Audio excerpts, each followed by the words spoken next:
Life's hard enough with all these men propositioning me. But that bard is the worst. Want to have your clip featured in the Skyrim Clip of the Week? Simply record the clip on your Xbox and then send it to me via message. My gamertag is iRyeni, that's IRYENI, and then you can message it to me over Xbox and I'll be able to view it. I look forward to seeing the clips that you guys send me. Now moving on to the video.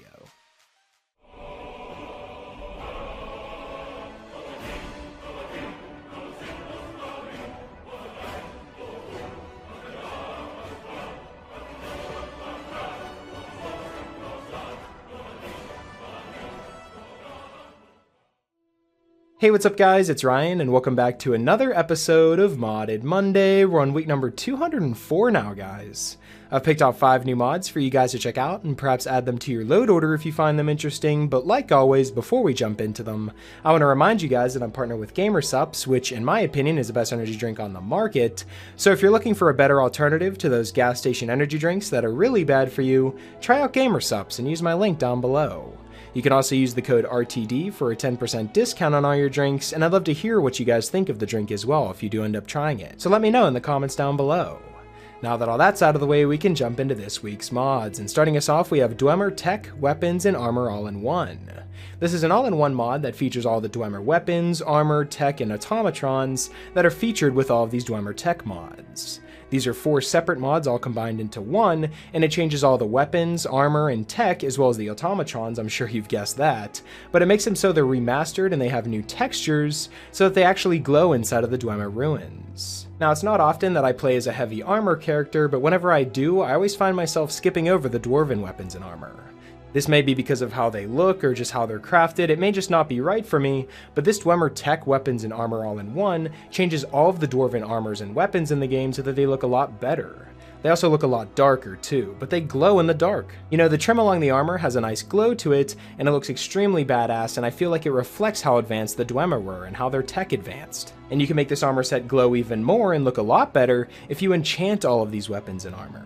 If you enchant all of these weapons and armor, it actually adds more of a glow effect to it, because not only is it enchanted and has the enchanted glow, but it also has the default glow from the regular weapon.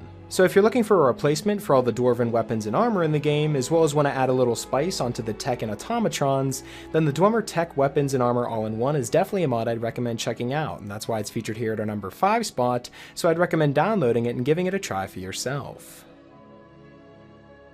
Coming in at our number 4 spot, we have an amazing new patch called the Unofficial Skyrim Modders patch.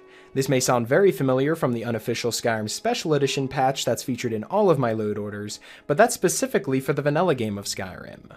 No one's really ever made a patch that's specifically for modders. The mod page reads that this is a large community compilation of fixes for bugs, inconsistencies, and errors that can come to light from a modded Skyrim and all of its DLCs. Curated with both mod makers and players in mind to aid the in-game experience, and serve as a base so that authors don't need to keep finding, fixing, and working around the same old problems. Now, an example of a fix that would be for the Unofficial Skyrim Modders patch and not the Unofficial Skyrim Special Edition patch would be a bug that prevents hair from being hidden when a Redguard child wears a hat. This is just an example. Say you had a mod where it makes hats for Redguard children, but the vanilla game doesn't actually account for children wearing hats, so they don't bother with the clipping of the hair. This makes it so with this Unofficial Skyrim Modders patch, the game will recognize that you have a hat for that, and it will compensate for the clipping of the hair through the hat. Now, this is just a small example and really scratching the surface whenever it comes to what this mod actually fixes, and from my own personal experience with using this Unofficial Skyrim Modders patch, I've noticed no pixely faces at all. And you may be asking, what are the pixely faces? Well, if you have large load orders on and you have a lot of NPCs added to your list as well, it's possible that the game won't load the NPCs properly and it'll actually result in a purple pixely faced texture instead of just the regular smooth skin or wrinkly face that you'd see on a regular NPC. The pixely face glitch is a very common bug whenever it comes to large load orders, and the Unofficial Skyrim Modders patch has pretty much fixed them entirely for me. I haven't noticed any in all of my playthroughs ever since I downloaded this mod, whether it be by coincidence or if this mod actually truly fixes it. I wanted to put this mod higher in the list because of just how useful this is for modders and people with large load orders, but I felt since there's not really any footage I can overlay with this because I don't have, a bug that I can reproduce and show you guys, I thought it was a good place to put it number 4, because although it's a very useful mod and a mod that I'm probably going to use in most of my load orders for the foreseeable future, I do feel as though it's unfair to put a patch at the number 1 or 2 or 3 spot because there isn't really anything to show for a patch, But nonetheless, I love this mod and I'm going to keep it on my load order from now on, and I suggest you guys to do the same if you have a large load order, just to save yourself the performance and frustration. And that's definitely why the unofficial Skyrim modders patch is featured here at our number 4 spot, so I'd recommend downloading it. Coming in at our number 3 spot, we have a beautiful new weather mod called Serious Weathers. The mod page reads, "Who gets excited about a no weather day?" That's pretty much Skyrim weather for you. This is a potato-safe weather modifier made for those who really don't want to go the E and B route, and the Skyrim weather gets a lot more serious with this mod, with real rain, snow, fog, and clear days. The clearer days are seriously clear with mountain mist preserved, snowflakes look the part and move naturally in the air, thunder, rain, and wind sounds are louder but much more varied, and night skies are darker to better highlight the celestial bodies. Auroras will appear more often, about half of all clear days, and sunsets and twilight persist a bit longer. This mod uses only vanilla weather records for compatibility, so it's lightweight, doesn't have any scripts, and uses very few textures, so you can use or remove it at will, and this weather will have greater variety. Clear days are more common, but you'll find serious precipitation and fog everywhere as well. Overcast days are gone, so rain and snow will actually fall in the presence of sunshine too. Now, I've done a lot of testing with weather mods, and I have to say, with 1.33 megabytes, this Serious Weathers mod makes the game seriously beautiful. I'm also using the Mythical Ages weather overhaul, so I have even more control over the weathers in the game, and let me tell you, the clear weathers especially are absolutely beautiful in this game now. I was stunned whenever I first loaded up a save and actually looked up at the sky. No matter what the weathers are whenever you're going through the Serious Weather mod and doing all your exploring and experiencing all of these new weathers, you're going to be astonished by all the new things you'll see.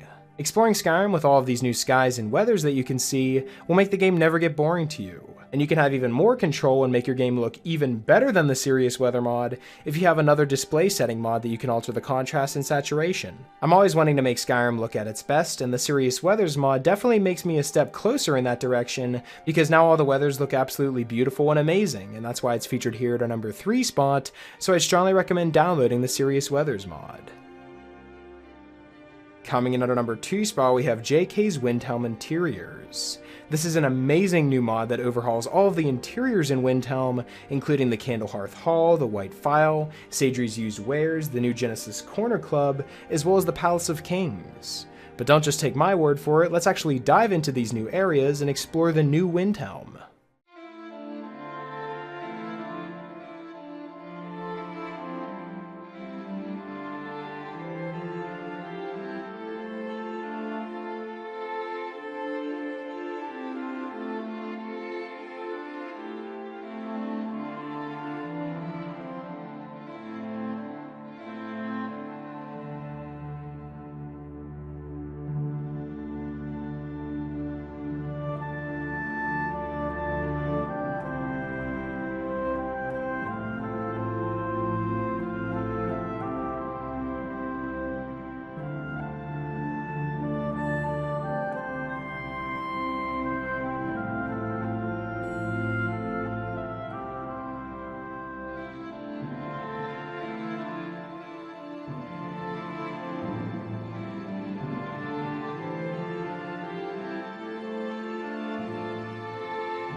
Now, as you can see, all of these new interiors look absolutely amazing, and there's no wasted space in any of them, and they really stock the shelves in all the stores that I've noticed. You know, whenever you walk into Candlehearth Hall, you look to the left and there's a giant bar that's completely stocked, and it just makes you feel a lot more immersed whenever you know that there's actually items on the shelf to buy. I can definitely tell there was a lot of time and effort put into these new interiors, and they look absolutely amazing, and that's why it's featured here at our number 2 spot, so I'd strongly recommend downloading JK's Windhelm Interiors. Coming in at our number 1 spot, we have Dark Ages Skins, all races and genders. Now this module creates a rugged, classic skin set that covers all of the races in the game. Men and women are aged more appropriately with updated scars, freckles, body hair, and moles, and women now have a more defined abdomen, thighs, calves, arms, and shoulders. Men are broad-shouldered and a bit more rough around the edges, and properly proportioned muscles and body dimensions are added now. When it comes to the textures added by this mod, we have the male and female humans, the Khajiit and Argonians, but vampires will still look like vampires. The mod author has no interest in smoothing the vampires out because it's not lore-friendly or immersive either. Now, a lot of you may know I released a load order a couple weeks back. That was an updated true load order video that featured 150 mods that made Skyrim look absolutely amazing, and is truly one of my best videos I've created. But one of those mods that was on that 150 mod list was the Divine Skins and Body for Men and Women mod.